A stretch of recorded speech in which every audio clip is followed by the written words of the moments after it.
Hello, and thank you for inviting me. My name's Jennifer Qualteri, and I am running for U.S. House District 1's seat in Congress.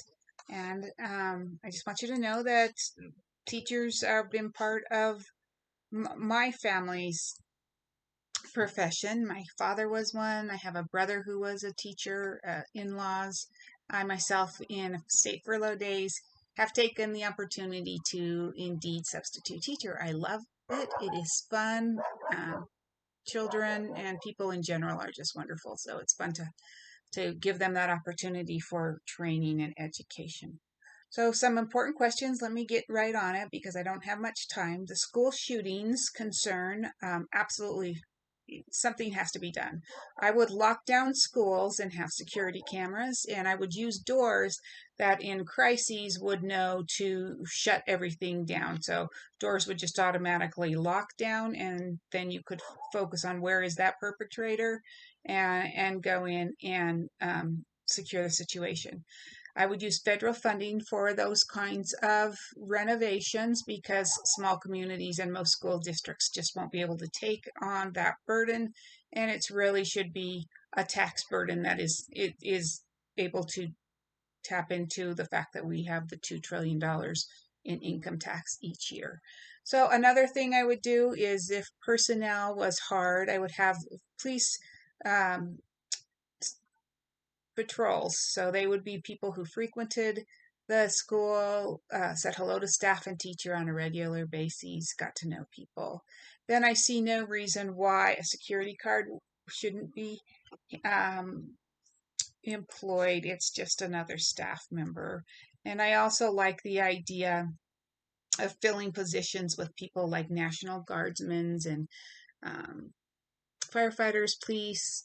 We have these vacancy problems with COVID, and this would be a good way, but not making the district foot the bill. That's just their task for the day. So whatever it is, um, if it's the National Guards, then it's that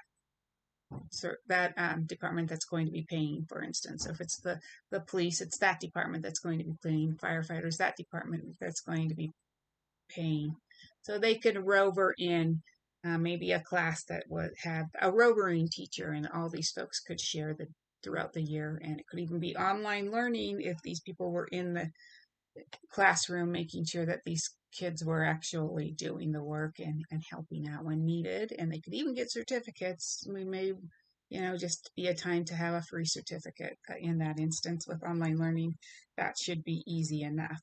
And then with response to Social Security Fairness Act, well, absolutely, there's no way that our retirees should be footing the bill for a bankrupt system by taking a cut in pay. That could just put them in ways of not food insecurity, housing insecurity, that kind of thing. So 20 years in the making, it's a ridiculous notion, of course, that the retirees are taking the pay cut.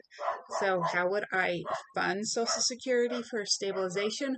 Well, raise the age. FDR, when he put that retirement age at 65, was because life expectancy was 66.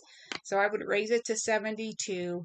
People are being pushed out of the workforce anyway because they're experiencing ageism, and this would just set a precedence of that's not okay. They should be able to earn their professional pay and do that with rising costs. And of course, it's sad to say, well, I'm getting older, I'm tired, I really don't want to go to work. So I would say it's a must that there's a certain age, like 62 years old, where the employer has to offer a hybrid or remote option, and then if the employee wants to take that, they can. I would raise taxes on the employer only on a sliding scale, so small businesses would still get the perk of 6.2%, but medium-sized business, say $10 million in revenue or more, would have 8%, and then the really large companies like the Amazons should pay 10% of that Social Security tax. No doubt about it. So then what do I want to do else in order to get this fund in line is I would invest in markets, not the cryptocurrency, absolutely not. $2 trillion loss in 3 months. We just recently saw that, and it can be fraud. People want to invest in that on the side, that's fine, but not with these public funds. I would mandate that they had to find a proven fund that's earning above interest, say 6 to 8%, and use that instead. So finally, once people enter a nursing home, I would also stop their Social Security payments and just give them their allowance. Here in Colorado, it's $93.17. I would then make Medicaid pick up their portions. It's ridiculous that they get whatever 25K a year for the Medicaid program when the Social Security, which is a much needed program, is going bankrupt. So I would hit the other programs in that respect. So please visit my website, jq4congressco.com, to see more information. And when you get there, be aware I do have straight talk.